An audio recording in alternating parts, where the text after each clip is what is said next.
आप सुन रहे हैं मुंशी प्रेमचंद्र की लोकप्रिय कहानियाँ। आज की कहानी का शीर्षक है आधार। सारे गांव में मथुरा का सा गठीला जवान न था। कोई 20 बरस की उम्र थी। मसें भीग रही थी।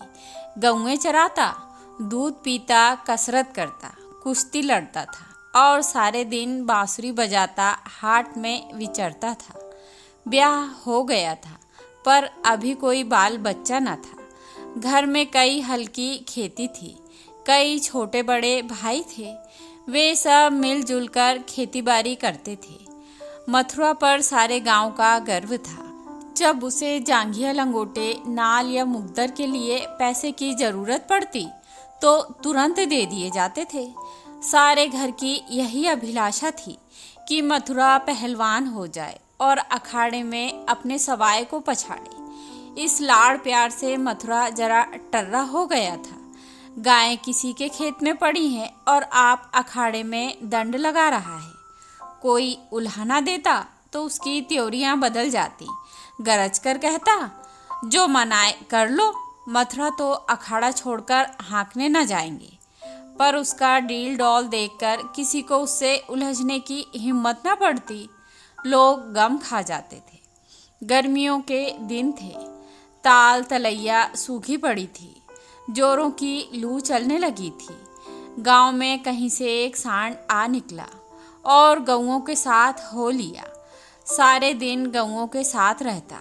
रात को बस्ती में घुस आता और खूंटों से बंधे बैलों को सींगों से मारता। कभी किसी की गीली दीवार को सींगों से खोद डालता। घर का कूड़ा सींगों से उड़ाता। कई किसानों ने साग भाजी लगा रखी थी। सारे दिन सींचते सींचते मरते थे। यह सांड रात को उन हरे भरे खेतों में पहुंच जाता और खेत का खेत तबाह कर देता। लोग उसे डंडों से मारते, गांव के बाहर भगा आते, लेकिन जरा देर गायों में पहुंच जाता। किसी की अक्ल काम न करती थी कि इस संकट को कैसे टाला जाए। मथुरा का घर गांव के बीच में था, इसलिए उसके खेतों को सांड से कोई हानि न पहुंचती थी। गांव में उपद्रव मचा हुआ था और मथुरा को जरा भी चिंता न थी। आखिर जब धैर्य का अंतिम बंधन टूट गया तो एक दिन लोगों ने जाकर मथुरा को घेरा और बोले, भाई कहो तो गांव में रहें, कहो तो निकल जाएं। जब खेती ही न बचेगी तो रहकर क्या करेंगे। तुम्हारी गायों के पीछे हमारा सत्यानाश हुआ जाता है और तुम अपने रंग में मस्त हो। अगर भगवान ने तुम्हें बल दिया है तो इससे दूसरों की रक्षा करनी चाहिए, यह नहीं कि सबको पीसकर पी जाओ।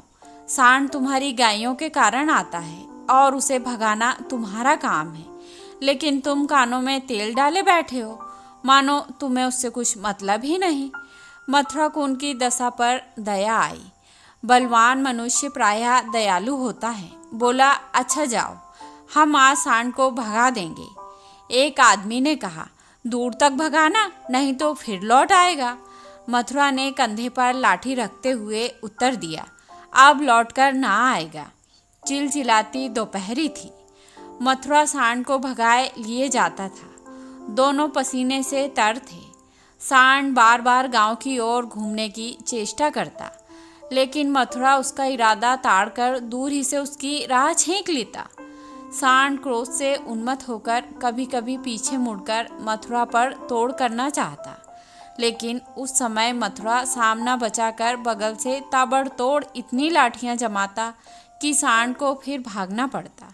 कभी दोनों अरहर के खेतों में दौड़ते, कभी झाड़ियों में। अरहर की खूंटियों से मथुरा के पांव लहूलुहान हो रहे थे।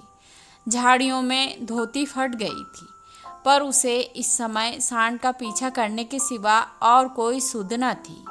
गांव पर गांव आते थे और निकल जाते थे। मथुरा ने निश्चय कर लिया कि इसे नदी पार भगाए बिना दम न लूँगा। उसका कंठ सूख गया था और आंखें लाल हो गई थीं। रोम रोम से चिंगारियां सी निकल रही थीं। दम उखड़ गया था, लेकिन वह एक क्षण के लिए भी दम न लेता था। 2-2.5 घंटों के बाद जाकर नदी आई। यहीं हार जीत का फैसला होने वाला था। यहीं से दोनों खिलाड़ियों को अपने दांव पेंच के जौहर दिखाने थे। सांड चाहता था अगर नदी में उतर गया तो यह मार ही डालेगा। एक बार जान लड़ाकर लौटने की कोशिश करनी चाहिए। मथुरा सोचता था अगर वह लौट पड़ा तो इतनी मेहनत व्यर्थ हो जाएगी और गांव के लोग मेरी हंसी उड़ाएंगे। दोनों अपने अपने घात में थे। सांड ने बहुत चाहा कि तेज दौड़कर आगे निकल जाऊं और वहां से पीछे को फिरूं, पर मथुरा ने उसे मुड़ने का मौका न दिया।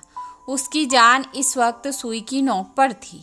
एक हाथ भी चूका और प्राण भी गए। जरा पैर फिसला और फिर उठना नसीब न होगा। आखिर मनुष्य ने पशु पर विजय पाई और सांड को नदी में घुसने के सिवाय और कोई उपाय न सूझा। मथुरा भी उसके पीछे नदी में बैठ गया और इतने डंडे लगाए कि उसकी लाठी टूट गई। अब मथुरा को जोरों से प्यास लगी। उसने नदी में मुंह लगा दिया और इस तरह होंक होंक कर पानी पीने लगा मानो सारी नदी पी जाएगा। उसे अपने जीवन में कभी पानी इतना अच्छा न लगा था और न कभी उसने इतना पानी पिया था। मालूम नहीं 5 सेर पी गया या 10 सेर, लेकिन पानी गर्म था। प्यास न बुझी। जरा देर में फिर नदी में मुंह लगा दिया और इतना पानी पिया कि पेट में सांस लेने की भी जगह न रही। तब गीली धोती कंधे पर डालकर घर की ओर चल दिया। लेकिन 10 ही 5 पग चला होगा कि पेट में मीठा मीठा दर्द होने लगा। उसने सोचा, दौड़कर पानी पीने से ऐसा दर्द अक्सर हो जाता है, जरा देर में दूर हो जाएगा। लेकिन दर्द बढ़ने लगा और मथुरा का आगे जाना कठिन हो गया। वह एक पेड़ के नीचे बैठ गया और दर्द से बेचैन होकर जमीन पर लौटने लगा। कभी पेट को दबाता, कभी खड़ा हो जाता, कभी बैठ जाता, पर दर्द बढ़ता ही जाता था। अंत में उसने जोर जोर से करहाना और रोना शुरू किया, पर वहाँ कौन बैठा था जो उसकी खबर लेता। दूर तक कोई गांव नहीं, न आदमी न आदमजात। बेचारा दोपहरी के सन्नाटे में तड़प तड़प कर मर गया। हम कड़े से कड़ा घाव सह सकते हैं, लेकिन जरा सा भी व्यतिक्रम नहीं सह सकते। वही देव का सा जवान जो कोसों तक सांड को भगाता चला आया था, तत्वों के विरोध का एक वार भी न सह सका। कौन जानता था कि यह दौड़ उसके लिए मौत की दौड़ होगी। कौन जानता था कि मौत ही सांड का रूप धरकर उसे यूं नचा रही है। कौन जानता था कि जल जिसके बिना उसके प्राण ओंठों पर आ रहे थे, उसके लिए विष का काम करेगा। संध्या समय उसके घरवाले उसे ढूंढते हुए आए। देखा तो वह अनंत विश्राम में मग्न था। 1 महीना गुजर गया। गांव वाले अपने काम धंधे में लगे। घर वालों ने रो धोकर सब्र किया, पर अभागिनी विधवा के आंसू कैसे पुछते। वह हरदम रोती रहती। आंखें चाहे बंद भी हो जाती, पर हृदय नित्य रोता रहता था। इस घर में अब कैसे निर्वाह होगा, किस आधार पर जीऊंगी।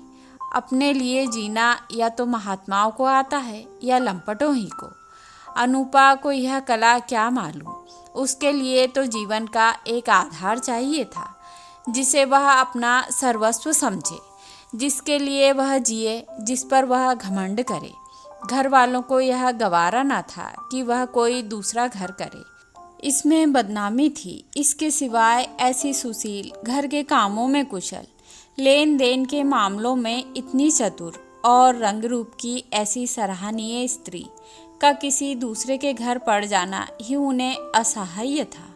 उधर अनूपा के मैके वाले एक जगह बातचीत पक्की कर रहे थे। जब सब बातें तय हो गईं, तो एक दिन अनूपा का भाई उसे विदा कराने आ पहुंचा। अब तो घर में खलबली मची। इधर कहा गया, हम विदा न करेंगे। भाई ने कहा, हम बिना विदा कराए मानेंगे नहीं। गांव के आदमी जमा हो गए। पंचायत होने लगी। यह निश्चय हुआ कि अनूपा पर छोड़ दिया जाए। जी चाहे रहे। यहाँ वालों को विश्वास था कि अनूपा इतनी जल्दी दूसरा घर करने को राजी न होगी। 2-4 बार ऐसा कह भी चुकी थी, लेकिन उस वक्त जो पूछा गया तो वह जाने को तैयार थी। आखिर उसकी विदाई का सामान होने लगा। डोली आ गई।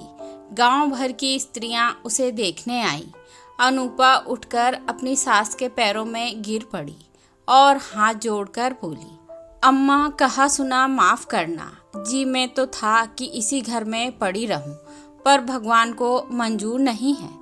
यह कहते कहते उसकी जबान बंद हो गई। सास करुणा से विहल हो उठी, बोली, बेटी जहाँ जाओ वहीं सुखी रहो, हमारे ही भाग्य फूट गए, नहीं तो क्यों तुम्हें इस घर से जाना पड़ता। भगवान का दिया और सब कुछ है, पर उन्होंने जो नहीं दिया उसमें अपना क्या बस आज तुम्हारा देवर सयाना होता तो बिगड़ी बात बन जाती। तुम्हारे मन में बैठे तो इसी को अपना समझो, पालो पोसो, बड़ा हो जाए तो सगाई कर दूंगी। यह कहकर उसने अपने सबसे छोटे लड़के वासुदेव से पूछा, क्यों रे, भौजाई से शादी करेगा? वासुदेव की उम्र 5 साल से अधिक न थी, अब कि उसका ब्याह होने वाला था, बातचीत हो चुकी थी। बोला, तब तो दूसरे के घर ना जाएगी ना? माँ, नहीं, जब तेरे साथ ब्याह हो जाएगी तो क्यों जाएगी? वासुदेव, तब मैं करूँगा। माँ, अच्छा उससे पूछ, तुझसे ब्याह करेगी? वासुदेव अनूपा की गोद में जा बैठा और शर्माता हुआ बोला, हमसे ब्याह करोगी? यह कहकर वह हंसने लगा, लेकिन अनूपा की आंखें डबडबा गईं। वासुदेव को छाती से लगाते हुए बोली, अम्मा दिल से कहती हो? सास, भगवान जानते हैं। अनूपा, आज यह मेरे हो गए। सास, हाँ, सारा गांव देख रहा है। अनूपा, तो भैया से कहला भेजो, घर जाएं, मैं उनके साथ ना जाऊंगी। अनूपा को जीवन के लिए आधार की जरूरत थी, वह आधार मिल गया। सेवा मनुष्य की स्वाभाविक वृत्ति है, सेवा ही उसके जीवन का आधार है। अनूपा ने वासुदेव का लालन पोषण शुरू किया, उपटन और तेल लगाती, दूध रोटी मल मल के खिलाती। आप तालाब नहाने जाती तो उसे भी नहलाती, खेत में जाती तो उसे भी साथ ले जाती। थोड़े ही दिनों में उससे हिल मिल गया कि एक क्षण भी उसे ना छोड़ता था। माँ को भूल गया, कुछ खाने को जी चाहता तो अनूपा से मांगता, खेल में मार खाता तो रोता हुआ अनूपा के पास आता। अनूपा ही उसे सुलाती, अनूपा ही जगाती। बीमार हो तो अनूपा ही गोद में लेकर बदलू वैद्य के घर ले जाती और दवाएं पिलाती। गांव के स्त्री पुरुष उसकी यह प्रेम तपस्या देखते और दांतों तले उंगली दबाते। पहले बिरले ही किसी को उस पर विश्वास था। लोग समझते थे 1-2 साल में इसका जी ऊब जाएगा और किसी तरफ का रास्ता लेगी, इस दूध मुँहे बालक के नाम कब तक बैठी रहेगी। लेकिन यह सारी आशंकाएं निर्मूल निकली। अनूपा को किसी ने अपने व्रत से विचलित होते ना देखा। जिस हृदय में सेवा का स्रोत बह रहा हो, स्वाधीन सेवा का, उसमें वासनाओं के लिए कहाँ स्थान। वासना का वार निर्मम, आशाहीन, आधारहीन प्राणियों पर ही होता है। चोर की अंधेरे में ही चलती है, उजाले में नहीं। वासुदेव को भी कसरत का शौक था। उसकी शक्ल सूरत मथुरा से मिलती जुलती थी, ढील डोल भी वैसा ही था। उसने फिर अखाड़ा जगाया और उसकी बांसुरी की ताने फिर खेतों में गूंजने लगी। इस भांति 13 बरस गुजर गए। वासुदेव और अनूपा में सगाई की तैयारी होने लगी, लेकिन अब अनूपा वह अनूपा न थी जिसने 14 वर्ष पहले वासुदेव को पति भाव से देखा था। अब उस भाव का स्थान मातृभाव ने ले लिया था। इधर कुछ दिनों से वह एक गहरे सोच में डूबी रहती थी। सगाई के दिन ज्यों-ज्यों निकट आते थे, उसका दिल बैठा जाता था। अपने जीवन में इतने बड़े परिवर्तन की कल्पना ही से उसका कलेजा दहक उठता था। जिसे बालक की भांति पाला पोसा, उसे पति बनाते हुए लज्जा से उसका मुख लाल हो जाता था। द्वार पर नगाड़ा बज रहा था, बिरादरी के लोग जमा थे, घर में गाना हो रहा था। आज सगाई की तिथि थी। सहसा अनूपा ने जाकर सास से कहा, अम्मा मैं तो लाज के मारे मरी जा रही हूँ। सास ने भौचक्की होकर पूछा, क्यों बेटी, क्या है? अनूपा, मैं सगाई ना करूँगी। सास, कैसी बात करती है बेटी, सारी तैयारी हो गई है, लोग सुनेंगे तो क्या कहेंगे। अनूपा जो चाहे कहें, जिनके नाम पर 14 वर्ष बैठी रही उसी के नाम पर अब भी बैठी रहूंगी। मैंने समझा था मर्द के बिना औरत से रहा ना जाता होगा। मेरी तो भगवान ने इज्जत आबरू निभा दी। जब नई उम्र के दिन कट गए तो अब कौन चिंता है। वासुदेव की सगाई कोई लड़की खोजकर कर दो। जैसे अब तक उसे पाला पोसा, उसी तरह अब उसके बाल बच्चों को पालूंगी। तो यह थी मुंशी प्रेमचंद्र के द्वारा लिखी हुई कहानी आधार। आशा करती हूँ आप सभी को पसंद आएगी।